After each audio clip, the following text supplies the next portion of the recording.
people talk about the subject of confidence, something that I often say is make a distinction between a big ego and a strong ego, because they're not the same thing, right? And so, a big ego is not desirable at all. And again, that usually is a turnoff. So exactly, sometimes when people talk about confidence, they're thinking about, how do I present myself?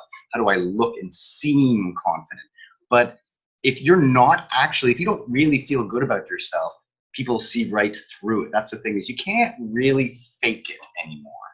Yes. Well, and actually having a big ego is a huge identifier of people who have low self-esteem. And this is something that I talk about when we discuss storytelling. When you're telling your story, you are the one who's experienced it, but your story isn't about you. If you're hoping that people will connect with your story, you are the main character in your story, but your story is about them. What are you going to be able to explain? What are you going to be able to say that is going to resonate with the people who are listening, so they can say, I could imagine that. I've been there, and wow, I felt like I couldn't get through this, but this is the step that I should have taken, and I totally relate with that.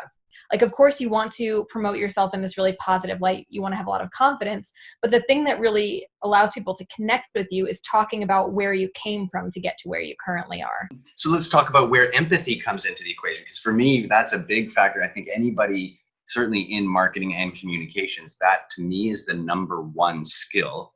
This is why I often, say that I women tend to be often better marketers than men, in particular, because women tend to score a little higher on that empathy scale.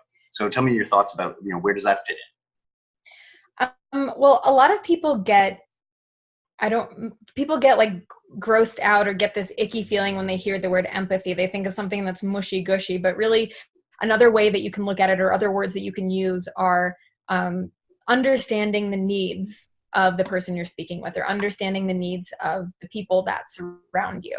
And that is a huge part of success in communication, in negotiation, and conflict resolution, which those are two things that I work on a lot with my clients. If you're dealing with someone who has a really strong personality, or who is not treating you well, or who's not treating other people well, usually your first inclination is to start judging and think, well, this person is awful and they did this and this and that. But another way you can look at it is, what led this person to act this way today? When people have a lot of issues, they either shy away from it. So they say, oh, this weird thing happened, I'm going to ignore it. It's like it never happened. And then you build up resentment. So this is a huge part of empathy, is how do you gain connection and avoid resentment? Mm-hmm. And it's all about the words that you use, but also the goal that you have.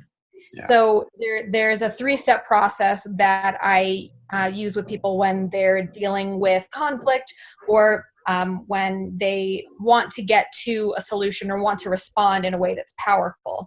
And the first step is to check in with yourself. So if someone says something to you and it makes you really angry or really upset, you have to think, what was it that they said that triggered me? I know it wasn't nice, and I know that it was a passive aggressive, and this is just a random situation, not any particular situation. What was it that made me feel the way that I'm feeling? And so once you get an understanding, that self-awareness, self-actualization, then you can move forward. So say, I got triggered because I've had this experience where someone said this thing to me and I felt helpless in that situation. And now I feel reactive because I'm triggered by what this person has said. Mm-hmm. So then you can move on to the second step, which is, what is your goal? So a lot of times if someone says something to you, or especially online, I work with a lot of people on how to respond to like text or emails or things that people wrote in posts, because that sort of communication gets really passive aggressive really quickly. It's easy to read between the lines, even when there isn't anything to read in between those lines. So if you decide, okay, this person said this, why would they say something like this? What triggered them? Why are they responding in this way? So now, is your goal to win? And usually what that means is, do you want to make them feel bad because you felt they made you feel bad, which doesn't end up leading to anything positive, but instead think, okay, I want to clear this up.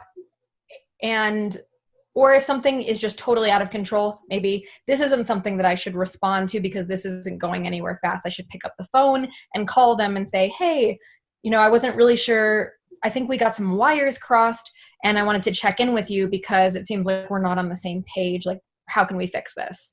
And a person who's reasonable will respond well to that, because they'll say, oh, wow, you actually care enough to call me and see if I'm okay. But let's say you're not going to pick up the phone and you want to respond via text or in an online forum or email or whatever it is. And a lot of times it's on like posts on Facebook or Twitter or something like that. Then you have to think, okay, you now know what your goal is. Your goal is to clear up this miscommunication, or your goal is to show the person that you understand where they're coming from, but that you have a different opinion.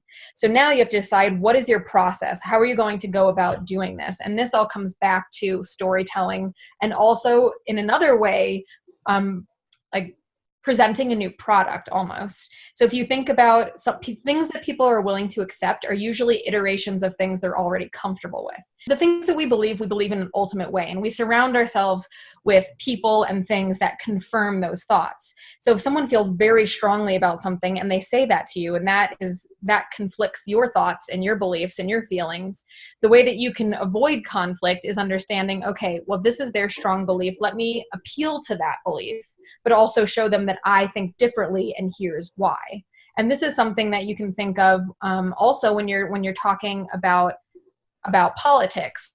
People feel often that their political opinion is attached to their character. So if you disagree with them, you are making a hit at their character. So something that I always say, and I've actually often avoided speaking about politics because I don't love confrontation. I don't love that feeling. It's something that I always do because I know it's important to strengthen relationships and avoid conflict. But a way that you can look at it is recognizing why someone might feel the way they feel. And so this is part of the process. So you recognize why this person feels the way that they feel. So you have your goal already. Now you're recognizing why the person feels the way that they feel, and what is your process going to be to get your point across? Because if they want to have a conversation, how do you do this successfully? So you say, I understand, I can see where you're coming from for this reason and for these experiences that you've had. I feel a little bit differently because of these experiences that I've had, and here's my belief. This opinion isn't something that I'm married to. This is based on my experiences so far, and my opinions and my beliefs are always changing and evolving. And this doesn't affect my value system at all, because those are things that are separate. But people will often put values, beliefs, and character all together, but they're all separate things. Yeah, no, I mean, there's a ton to unpack about in that, but I mean, I think the politics one is a great example, so that's one where, for example, see, some people, I love debate, but not everybody does, so for some people, what I consider a debate is just enthusiastic conversation, to them is an argument. So it's exactly kind of to your point about recognizing, okay, that's not how this person likes to communicate.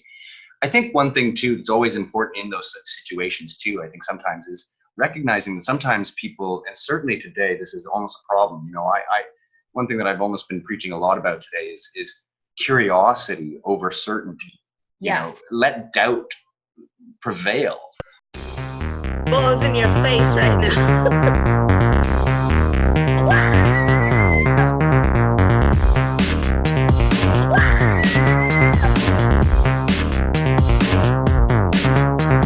Balls in your face. Balls in your face. Balls in your face right now.